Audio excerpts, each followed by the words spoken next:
मैं हूं मुदिता और आज हम करेंगे सोशल स्टडी में कार्यपत्रक 5। ये वर्कशीट ये कार्यपत्रक आपका 17 जुलाई 2021 के लिए है और हमारा विषय है हमारा देश भारत। तो भारत के बारे में कुछ और विशेष तत्व हम जानेंगे, तथ्य जानेंगे और फिर प्रश्नों के उत्तर हल करेंगे। तो चलिए पढ़ लेते हैं फटाफट से हमारी वर्कशीट को। भारत एक बड़े भौगोलिक विस्तार वाला देश है। जैसे कि आप लोग जानते हैं कि भारत की जो भौगोलिक स्थिति है वो बहुत विस्तार है। इस वर्ड का मीनिंग क्या है? इस वर्ड का मतलब है कि भारत में आप देखोगे कहीं पे पहाड़ पाए जाते हैं, कहीं पे पठार पाए जाते हैं, कहीं पे मैदान पाए जाते हैं। इतना ज़्यादा हमारे यहाँ विविधता पाई जाती है। उत्तर में एक हिमालय के ऊंचे शिखरों से घिरा है। हिमालय को 3 मुख्य समानांतर श्रेणियों में बांटा जाता है। अगर हम हिमालय क्षेत्र को बात करें तो हिमालय क्षेत्र को 3 भागों में बांटा जाता है। सबसे उत्तर में स्थित श्रृंखला को हम क्या बोलते हैं? वृहत हिमालय बोलते हैं या हिमाद्री कहते हैं। इसी श्रृंखला में बीच के सबसे ऊंची शिखर है मध्य हिमालय या हिमाचल या हिमाद्री के दक्षिण में स्थित है। बहुत से लोकप्रिय पहाड़ी स्थान वहां स्थित हैं।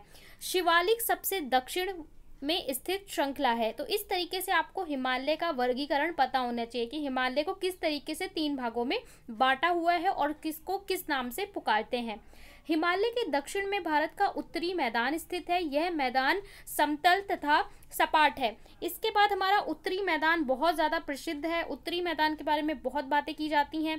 तो हिमालय के बाद जो निचला एरिया आता है उस क्षेत्र को हम क्या बोलते हैं? उत्तरी मैदान, जो सबसे ज़्यादा भारत का उपजाऊ मैदान है, क्योंकि यहाँ से नदियाँ निकलती हैं जिसके कारण बहुत ज़्यादा ये मिट्टी उपजाऊ होती है, खेती के लिए काफ़ी अच्छा है और इसकी वजह से यहाँ पे घनी आबादी है, लोग ज़्यादा यहाँ पे रहते हैं। भारत के पश्चिम भाग में महामरुस्थल स्थित है। यह शुष्क, गर्म और रेगिस्तानी स्थल है। तो कौन सा मरुस्थल है हमारा? यहाँ पे भारत के पश्चिम भाग में मरुस्थल स्थित है, अगर हम पश्चिम भाग की बात करें। और जब भी आपको मैप देखना हो तो मैप को हमेशा आप इस तरीके से देखेंगे, ये आपका उत्तर होगा, ये दक्षिण होगा, ये पूरब होगा और ये पश्चिम होगा। अब इसके हिसाब से आपको मैप में लोकेट करना है कि भारत का कौन सा भाग किस सिरे पे आ रहा है। उत्तरी मैदान में दक्षिण में प्रायद्वीपीय पठार स्थित है। इसकी आकृति त्रिभुजाकार है। तो हमारे प्रायद्वीपीय पठार की अगर आकृति आपसे कोई पूछता है तो कैसी है? त्रिभुजाकार है। इसका धरातल काफी लंबा, पहाड़ी श्रृंखला तथा घाटियां स्थित हैं। इसके ऊपर पश्चिम में अरावली श्रृंखला है जो विंध्य की सबसे पुरानी श्रृंखला है। विंध्य एक सतपुड़ा भी महत्वपूर्ण श्रृंखलाएं हैं। तो सतपुड़ा की पहाड़ियों के बारे में प्रश्न पूछा जाता है। इन श्रृंखलाओं से होकर नर्मदा तथा तापी वाली नदियां बहती हैं। ये प्रश्न भी पूछा जाता है कि भाई यहाँ से कौन सी नदी निकलती है? तो 2 नदी निकलती हैं, नर्मदा और तापी, जो अरब सागर में गिरती है। आपको पता है भारत के एक छोर में बंगाल की खाड़ी है, दूसरी छोर में अरब सागर है। तो कौन सी नदी कहाँ गिरती है ये भी पता होनी चाहिए। जबकि पूर्वी घाट बीचों बीच से टूटा हुआ आसमान है। पश्चिमी घाट के पश्चिम में तथा पूर्वी घाट के पूर्व में तटीय मैदान स्थित है। भारत में 2 द्वीप समूह हैं। लक्षद्वीप समूह अरब सागर में स्थित है। वह केरल के तट से कुछ दूर स्थित प्रवल द्वीप है और एवं निकोबार द्वीप भारत के दक्षिण पूर्व दिशा में बंगाल की खाड़ी में स्थित है।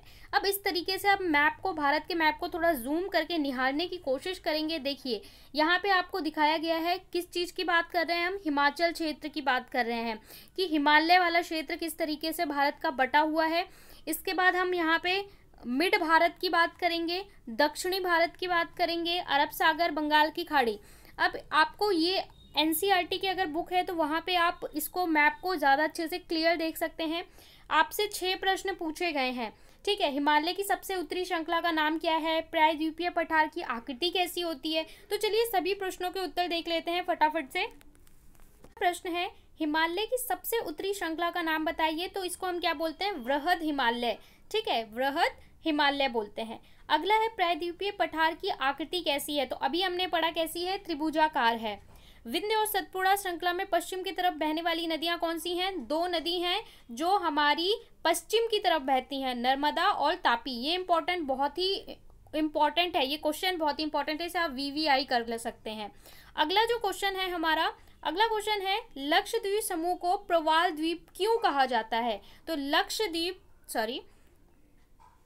लक्षद्वीप समूह को प्रवाल द्वीप कहा जाता है क्योंकि लक्षद्वीप समूह का निर्माण प्रवालों से हुआ है। अगला प्रश्न है, पश्चिम घाट को किस नाम से जाना जाता है? तो पश्चिम घाट को हम किस नाम से जानते हैं? सह्याद्री नाम से जानते हैं। और भारत के पश्चिम भाग शुष्क है, तो यहाँ पे रेतीली स्थल का नाम बताना है, तो यहाँ पे कौन सा है? थार मरुस्थल। थार मरुस्थल आपने पहले भी पढ़ा होगा। तो ये आपके 6 प्रश्न थे, बहुत ही आसान थे। तो आपको अगर वर्कशीट समझ में आती है, सभी वर्कशीट का सॉल्यूशन आपको चाहिए, तो आप चैनल को सब्सक्राइब कर लें। साथ में आपको एनसीईआरटी के इंपॉर्टेंट चैप्टर की वीडियोस भी मिल जाएंगी और टाइम टू टाइम अपडेट भी मिल जाएंगे। तो आप सब्सक्राइब करके बेल आइकन को ज़रूर प्रेस करें।